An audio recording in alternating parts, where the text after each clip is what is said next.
This episode of Primitive Culture is brought to you by Audible.com, offering more than 180,000 titles for smartphone, tablet, and desktop. To get a free audiobook of your choice and to help Trek FM at the same time, visit audibletrial.com/trekfm. And also by Enterprise in Space, an international program of the non-profit National Space Society. Find out how you can help science and education and become a virtual crew member aboard the NSS Enterprise Orbiter by visiting enterpriseinspace.org. And if you want to join the conversation and share your thoughts on this episode, join the Babel Conference, our listeners group on Facebook. Just type BABEL into the Facebook search field. We look forward to seeing you there. This is Tim Russ, Lieutenant Commander Tuvok on Star Trek Voyager, and you're listening to Trek FM. Open your mind to the past. Oh, this may mean something. I've been coerced into watching tonight's movie. You do have books in the 24th century. It's a primitive culture. I'm just trying to blend in. Some people think the future means the end of history. We haven't run out of history quite yet.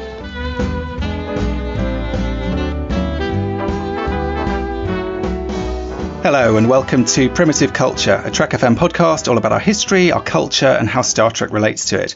I'm Duncan Barrett and today I'm joined by a very special guest. It's Nicholas Meyer. Hi Nicholas, how are you? I'm fine, and yourself? I'm not too bad. It's great to have you on the show. It's great to be able to talk to you. You're someone who obviously our listeners know very well as a massive figure kind of in the world of Star Trek. But what we're talking about really today is another kind of fictional universe that you've played a pretty big part in, and that's the world of Sherlock Holmes. Tell me a little bit about how you kind of got involved in that world in the first place. Well, I became involved with Sherlock Holmes, I suppose, at around the age of 11 when my dad gave me the complete Arthur Conan Doyle Holmes stories to read, and I probably ingested them at a gulp.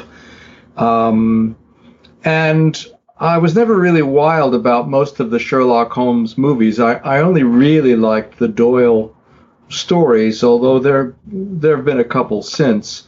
But that was sort of one part of the equation that ended up with me writing these things. The other part was the fact that my father was a psychoanalyst. And people would say to me in high school, oh, your old man's a shrink. Is he a Freudian? And I didn't know. So I said, Pop, are you a Freudian? And he said, well, it's really a somewhat silly question. And I said, why? Why is it a silly question?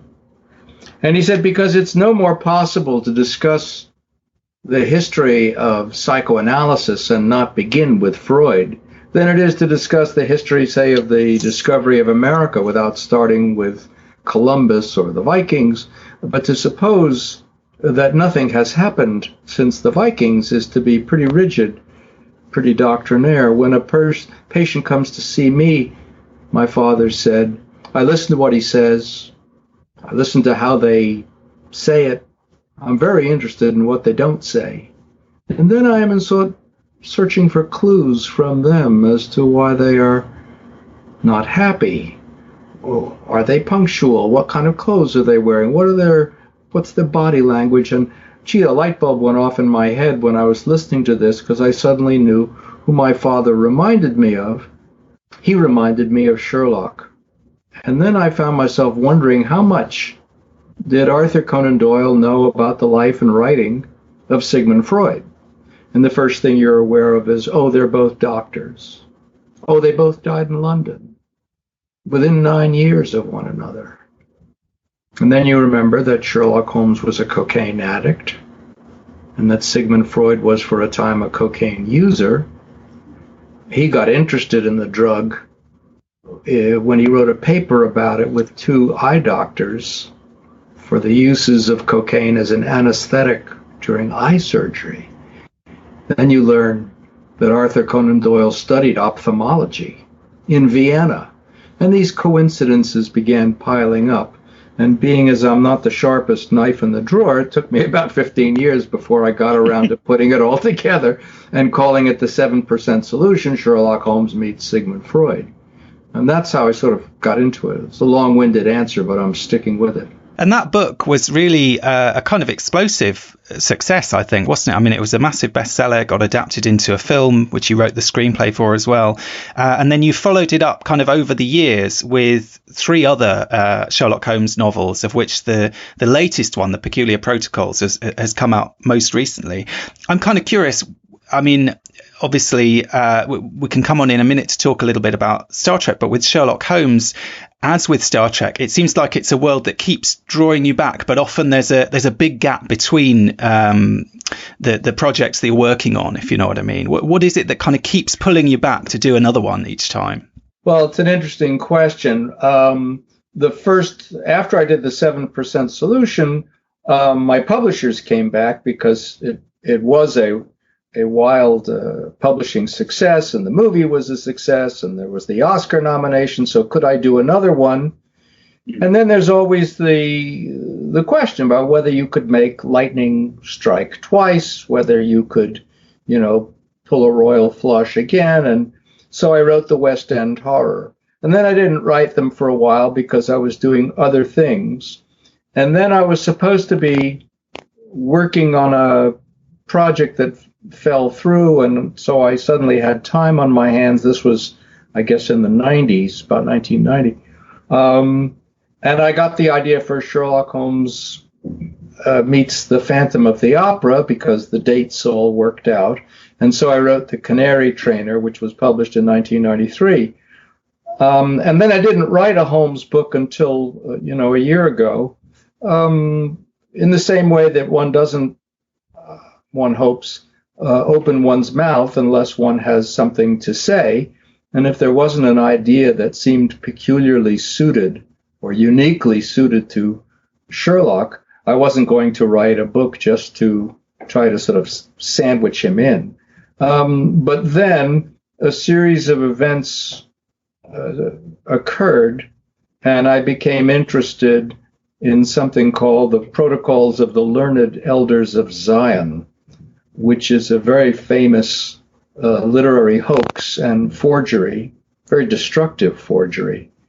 And it occurred to me that it might be useful, it might be interesting, speaking as a forger myself, if one says to set a thief to catch a thief, maybe set a forger to catch a forger.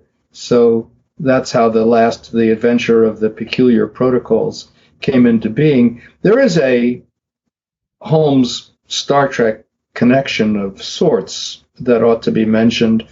I think the difference between Star Trek and me and Holmes and me is that the Holmes and me was organic. It was, as I say, from when I was 11 years old. Star Trek was something I knew nothing about until I was offered to direct, and as it turned out, write the second Star Trek movie, The Wrath of Khan, which was not the original title. And when I started working on Star Trek, which was utterly unfamiliar, but what did occur to me fairly early on was that the adventures of Kirk in outer space seemed to remind me strongly of the earthbound English sea captain during the Napoleonic Wars, Captain Horatio Hornblower, the books by C.S. Forester, which were the sort of precursor of the Patrick O'Brian novels, etc. And I thought, wow, this is Hornblower in outer space. I know how to do that. So already it was sort of in the Britannic camp. And then you come across Spock, who does seem to be very Holmes-like in his dispassionate, logical mind. Leonard Nimoy, who played Spock, once said to me that he never played Spock as a passionless man, rather a man who was always trying to keep his passions in check, which I think is also true of Sherlock. And in Star Trek VI, I actually had Spock imply that he was descended from Holmes. I love that line. I mean, I think fans have kind of argued about that line. And some people have said, is he saying he's descended from Holmes, or is he just saying he's descended from Conan Doyle? Because I suppose people have read it in different ways.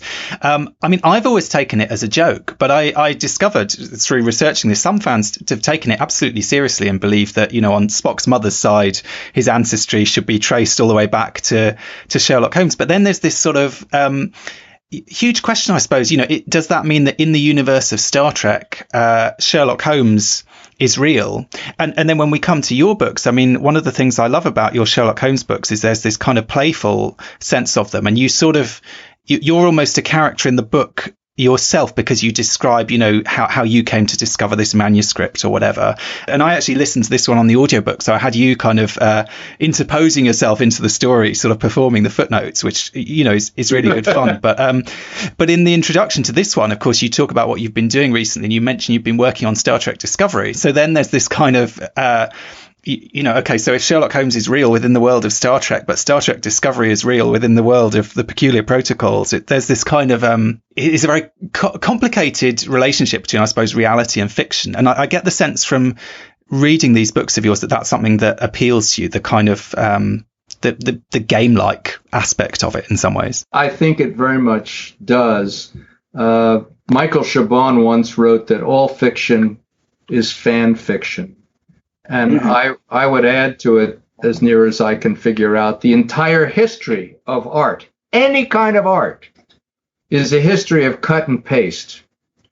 And we sort of build on what came before.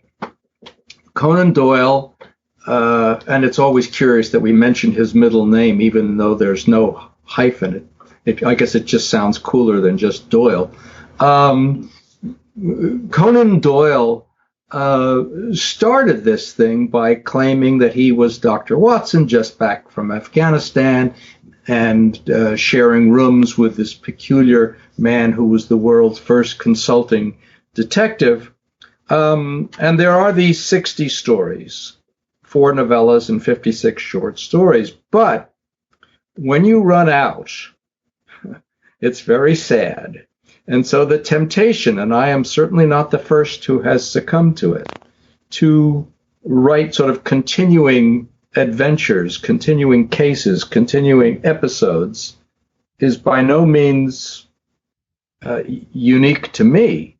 But once you do that, you inevitably, I think, fall into the game, which is trying to A, account for the provenance of another manuscript, and B, to reconcile all Doyle's errors, because he put a great deal of effort into his science fiction. He wrote the first version of King Kong. It was called The Lost World. He wrote The Poisoned Belt. He wrote the Professor Challenger books. And he put a great deal of effort, even more, into his historical novels, of which the best known and one of the classic medieval swashbucklers ever written is The White Company. But the Holmes stories, he more or less dashed off one a week, and he could never keep the details straight because he was not fastidious in this department. He once said, "I have never much striven for it," meaning accuracy of detail, "and no doubt have made some serious blunders in consequence. What matter so long as I hold my readers? For example, was Watson wounded in the arm or in the leg? Is Mrs. Hudson's name Mrs. Hudson or Mrs. Turner?" And so forth. Does Watson's wife at one point calls him James, not John?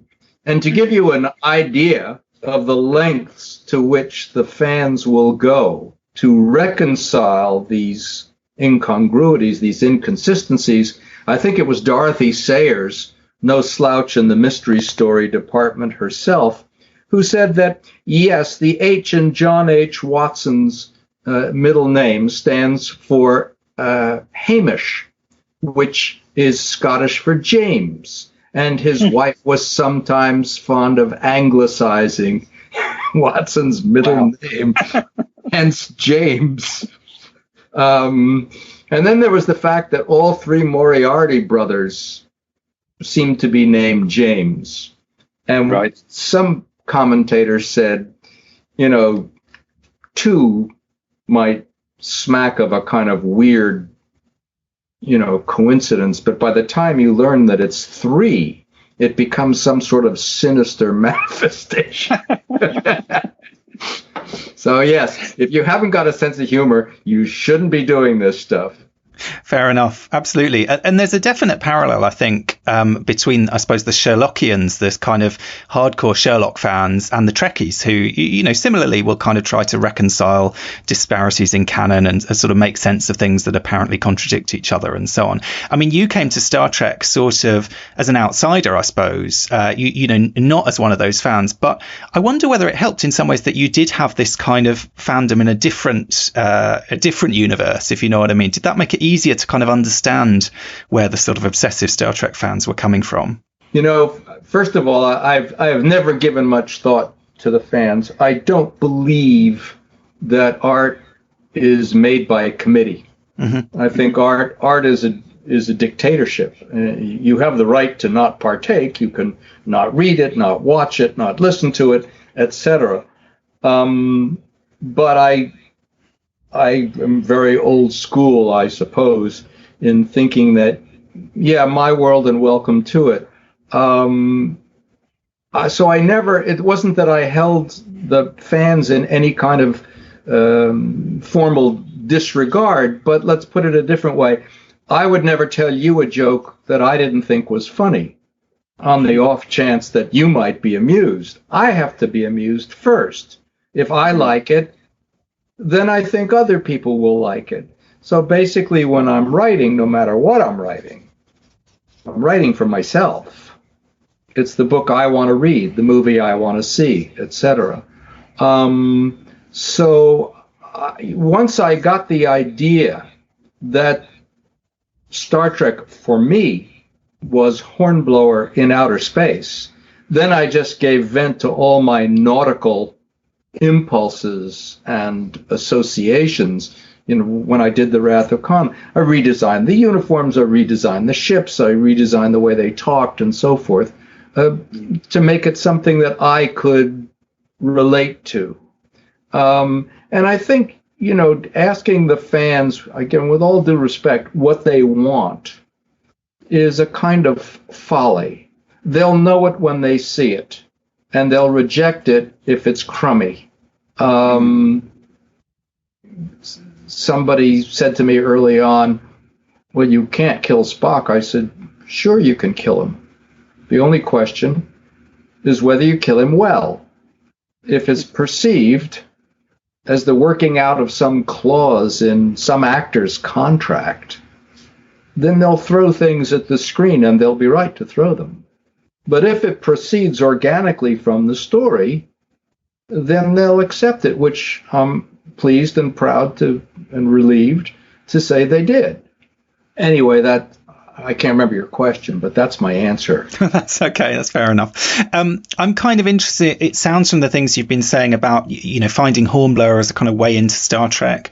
Obviously, with the Sherlock, you kind of had your way in, but it seems like with all these books, it's got to be Sherlock plus something, whether it's a kind of a literary something or a real world something. I mean, with the protocols, I have to say I was ashamed. I hadn't heard of these protocols. I read the whole novel, and it wasn't until I got to the epilogue that I realized that this was a real thing. And I felt like I felt kind of stupid for not realizing this earlier in a way.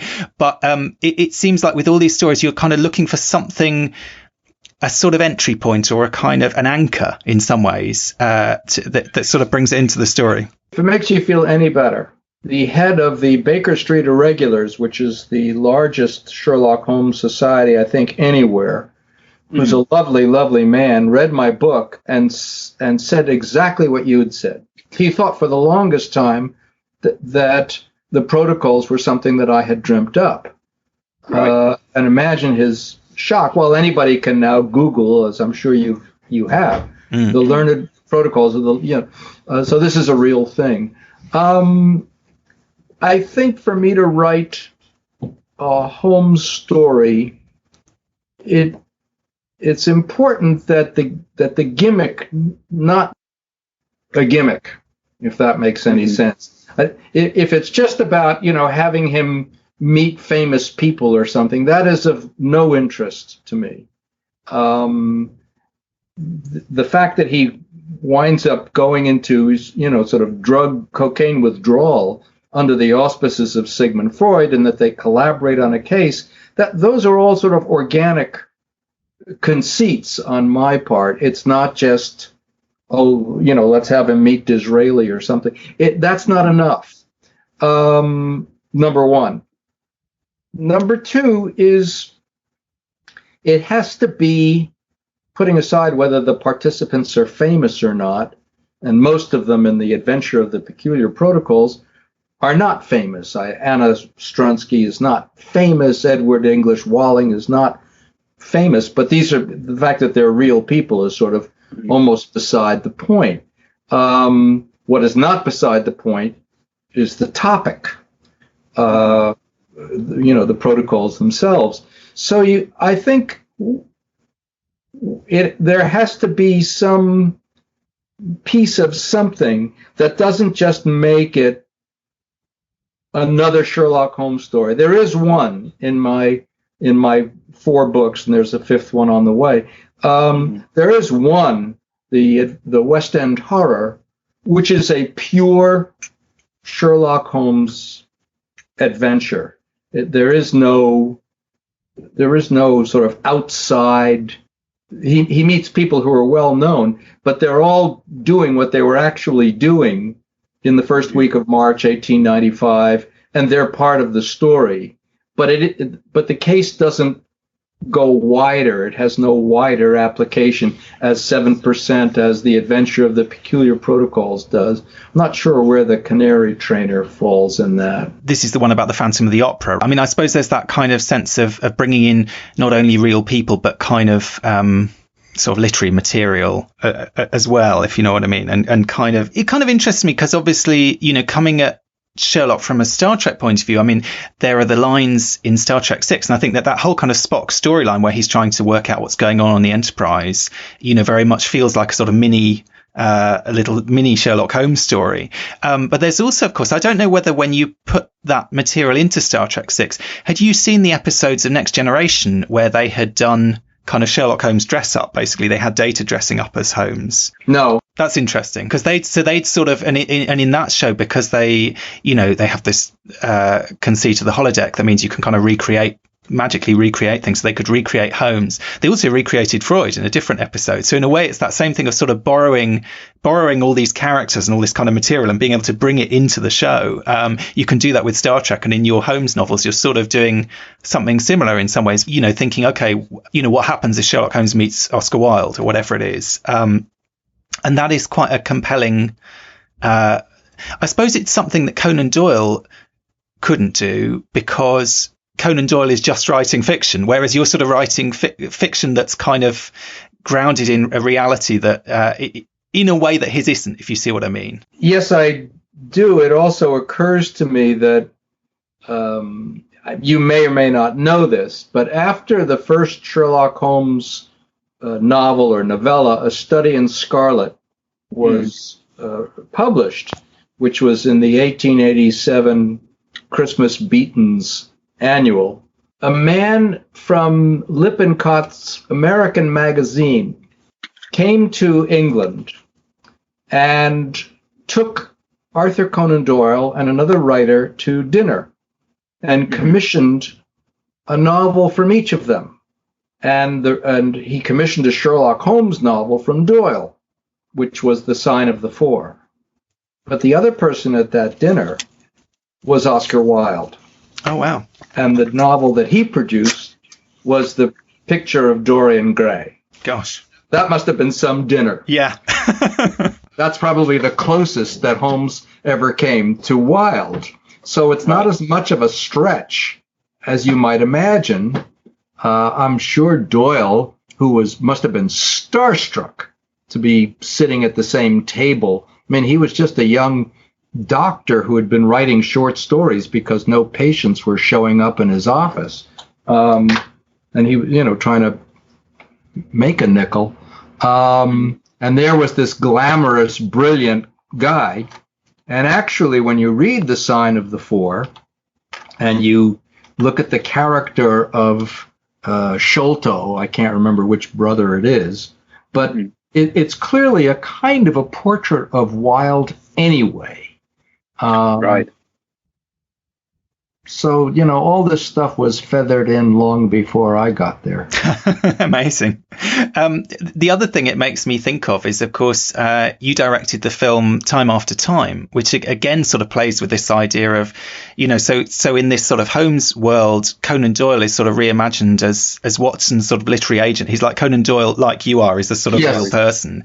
Well, obviously, in Time After Time, you've got H.G. Wells, who is a real writer, but in that version, he's actually a time traveler. Do you know what I mean? There's this kind of, and so again, there's that sort of blurring of fact and fiction. And again, of course, H.G. Wells, as he think, one of the things I loved about that film is he thinks he goes undercover as he thinks as Sherlock Holmes without realizing that that's going to ring alarm bells. Do you know what I mean? He's presumably thinking no one will have heard of Sherlock Holmes in 1970, whatever it is. But in fact, he doesn't realize what a big reputation he has. Exactly.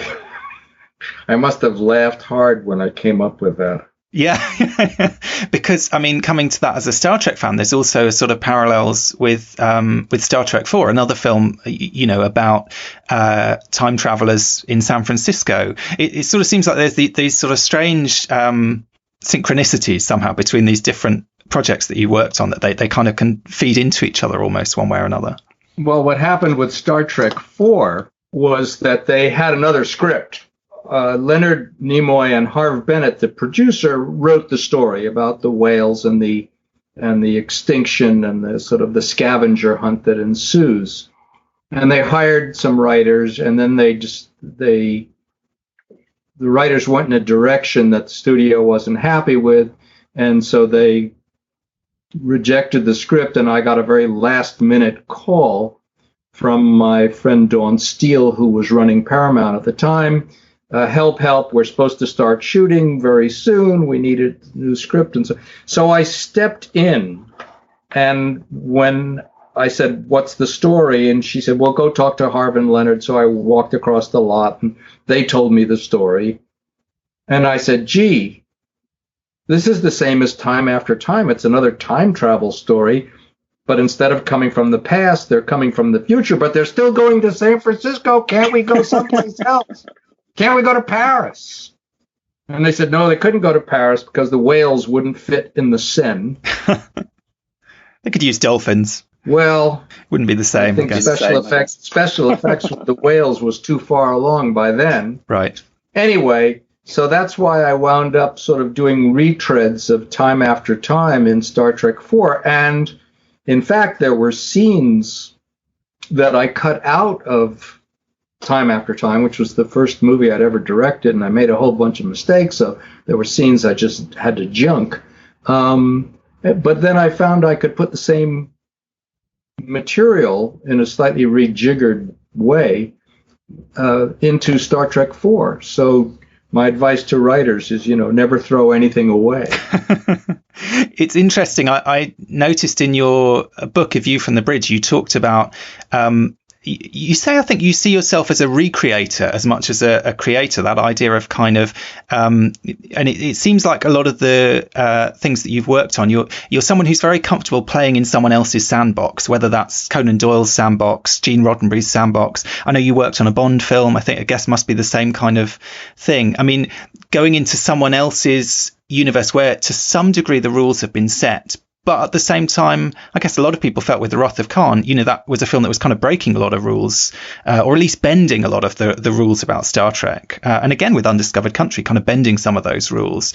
But it seems like you're someone who's very comfortable kind of going into someone else's world and shaking things up and doing something interesting with it that maybe that person wouldn't have been able to do themselves in some ways. Well, in the first place, I take my hat off to people who can make things up from scratch, from nothing. I am simply amazed. It clearly is not my strength. My strength, and it's significant, I think, that I'm very interested in recycling.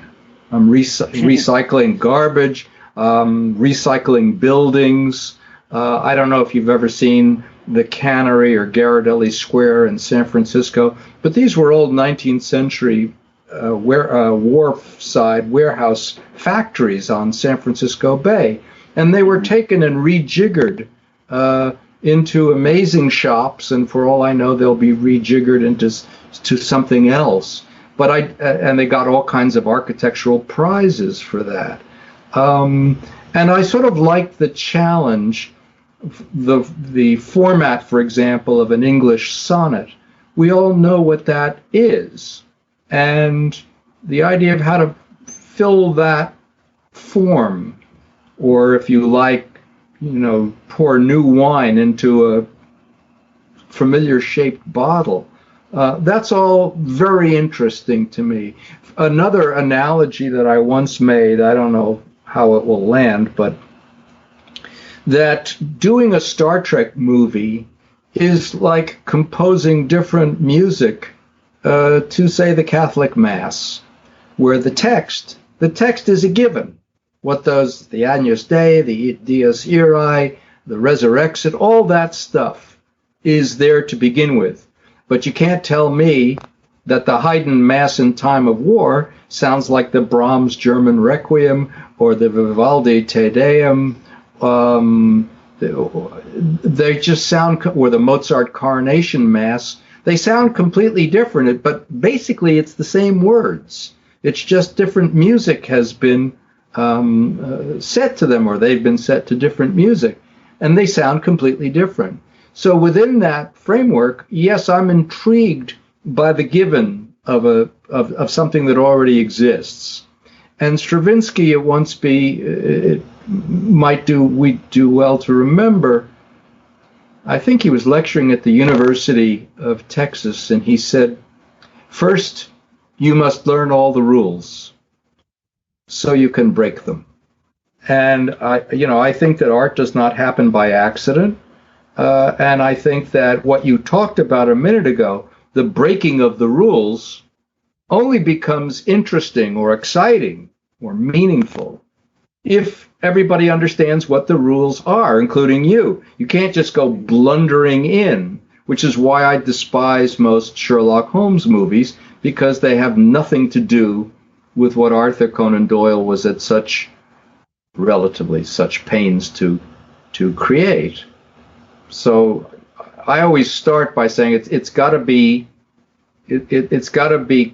canonical or canonical, I suppose, before I can interfere with it. I was once offered to do something called Young Sherlock Holmes, and I said to the producer, what is it about? And he said, it's about how Holmes and Watson met in school. And I said, no, they didn't.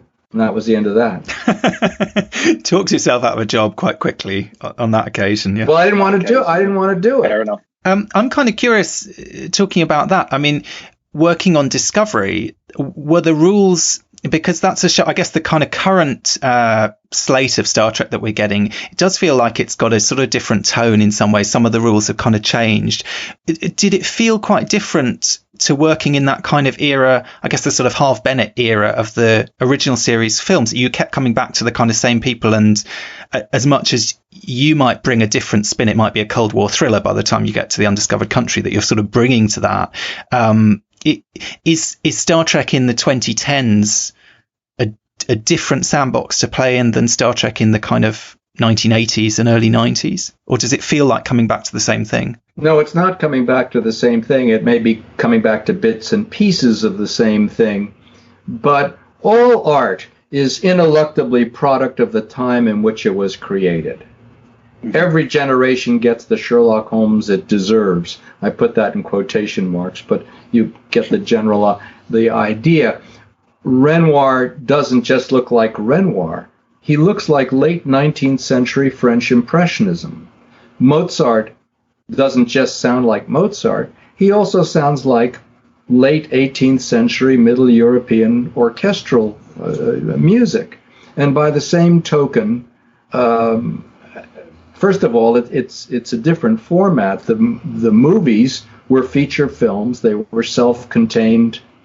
Television is different in many, many ways, for many, many reasons. a series is an unending, almost sort of like the Iliad or the Odyssey. It's an extended saga.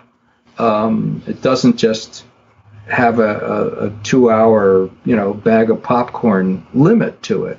And secondly, yes, people with an enormously different sensibility, living in an enormously different time, are creating it. So inevitably, there were a lot of differences. There are a lot of differences, and you have to reinvent. You have to keep. If it's just a regurgitation of what has gone before, I think it palls very quickly. I think it becomes boring. You have to mix it up. And I guess each time you come back to, I don't know whether that's the same coming back to Sherlock Holmes after a 20-odd year gap, but at least presumably you've changed, your life has changed, kind of bringing different stuff to the project each time. No question. I just wanted to ask one final question. I know that with Wrath of Khan, you were very against the idea of bringing back Spock, of resurrecting Spock in the next movie. Of course, that's something Conan Doyle had done as well. What's your feelings about Sherlock Holmes coming back from the dead? That is brilliant. That's a wonderful point. I was asked to direct Star Trek III, and I said, "What's that one going to be about?" And they said, "Well, it's about how Spock comes back." And I said, "Resurrection? We're talking resurrection? I don't know how to do resurrection." Which, from a theological point of view, I think is true. The relationship between Doyle and Holmes is a very prickly one, certainly as far as Doyle was concerned. He kept trying to get rid of Holmes. He said, "Holmes takes my mind from better things." I think what he really meant was that he takes his readers' minds from better things, because the readers were always clamoring for more of this. And he would have killed him 6 stories earlier, but for the insistence on his mother's part, and he was very much under her thumb, that he do no such thing. You've actually ended this on a very provoking comparison between resurrecting Spock and resurrecting Holmes. I've been asked a lot of questions over the years, and this is not one that has cropped up. And usually when I talk fast, you can tell I'm playing a tape because I'm a very slow thinker. So I may have to end this on a note of suspense, which is to say, I'm not sure. I have to grapple with this. So it's one mystery we don't have the solution to. Fair enough. Well, in both cases, I suppose it was, whatever you think of the decision, many great things came. If they hadn't brought Spock back, you wouldn't have got to do Star Trek 4 and Star Trek 6, 2 more films that are, very much beloved by fans, or at least they certainly wouldn't have existed in that form. So, That's absolutely true. I greatly bemoaned the process by which he was brought back, while at the same time being grateful, I guess, that he was brought back. There were other ways to do it. For example, when Doyle wrote The Hound of the Baskervilles, Holmes was still dead. He didn't bring him back to life. He said this is a posthumous memoir. Right. Yeah. So there's plenty of gaps in the chronology of the Holmes stories where you could sandwich in more pre-Reichenbach material, and I suppose you could have done that with Spock as well, and maybe that would have seemed more plausible to me. I don't like the idea that when people die in fiction, they never seem to really die. Which doesn't seem to me very reflective of real life, although perhaps that's the point. Maybe so. Well, that's certainly fiction is where you get to have your cake and eat it too. Yeah, Yeah, well, that's a somber note to end on, I suppose, one way or another. But thank you so much for joining me. It's been great to talk to you. Do you want to just let our listeners know about if there's anything they need to know about the Peculiar Protocols, who it's published by, that sort of information, if it's helped them track down a copy of this book? I guess my book is available for sale on Amazon. It's called The Adventure of the Peculiar Protocols. The audio version is read by David Robb, whom many of you may know from innumerable movies and television shows, including I, Claudius and Downton Abbey.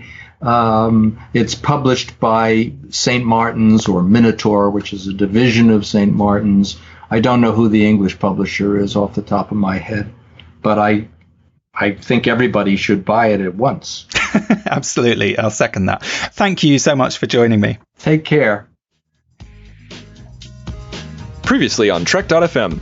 The Line, a Star Trek Picard podcast. I like the character, but I would have rather seen Noonian. Okay, interesting. Tiebreaker de Clerk Zalagi. That's your new nickname, is Tiebreaker. Yeah, Chrissy, what do you think? Since Brandon and I think exactly the opposite. Yeah, that's all right. That's why you got to have 3 people. It works better. Earl Grey. No, I think the hat's going to get bigger, but also double as her spacecraft. It'll unfold, it'll envelop her, and she'll be able to just walk out an airlock and zoom off. It's her personal transporter. Oh, there it comes. Yeah, that's what it is. Yeah. Yeah. Oh, nice. I like it, Amy. The Edge, a Star Trek Discovery podcast. For a logic extremist suicide bomber to be shown on screen in Star Trek, blowing up a ship with a high-profile ambassador on it in Sarek, it is doing exactly what Star Trek usually does in terms of bringing something from the real world straight back into the show.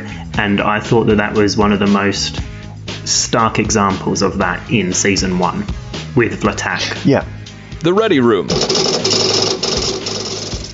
This story, Una's book, which is excellent, and the upcoming 3rd season of Discovery, from what we've seen so far, are all at their core commentaries on our present day. They're commentaries on Brexit, they're commentaries on the Trump administration, they're commentaries on the sort of the way that countries and governments around the world are turning their back on globalization and they're becoming insular.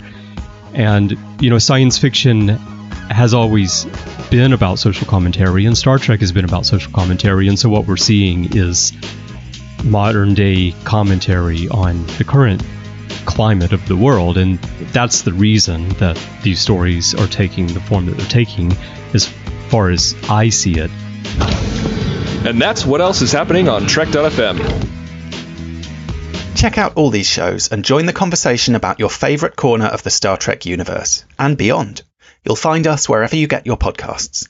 If you're an Apple user, be sure to hit the subscribe button in Apple Podcasts on iPhone, iPad, or Apple TV, or the desktop iTunes app to get the latest episodes as soon as they're published. And please leave us a star rating and a written review.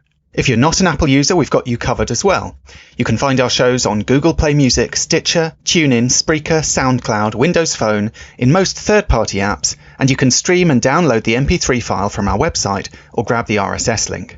We'd love to hear your thoughts on today's show, and there are many ways for you to do that. The best place to join in the larger conversation is the Babel Conference, our listeners group on Facebook. Just type Babel, B-A-B-E-L, into the search field on Facebook and it should come right up.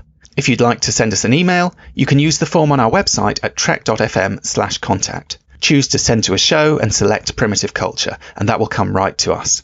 You can also find the network on Twitter at TrekFM and on Facebook at facebook.com/TrekFM. If you'd like to help us keep all our shows coming to you each week, you can become a patron of the network on Patreon. Visit patreon.com/TrekFM.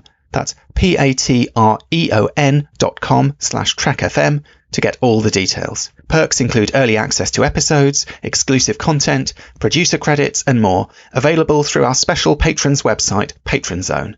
It requires a great deal of money to produce, host, and distribute these shows each month, so we really appreciate any support you can give us, and we hope you'll join the team. Again, you can find all our details at patreon.com/TrekFM. We'd like to take a moment now to thank our associate producers on Primitive Culture, Amy Nelson, Clara Cook, and Tony Black. Amy is a presenter of many other shows on the network, and you can find her on Twitter at Miss Amy Nelson. Clara and Tony were two of the former co-hosts of this show, and they'll be popping back from time to time. You can find Clara on Twitter at ClaraJeanMC, and Tony at AJ Black Writer.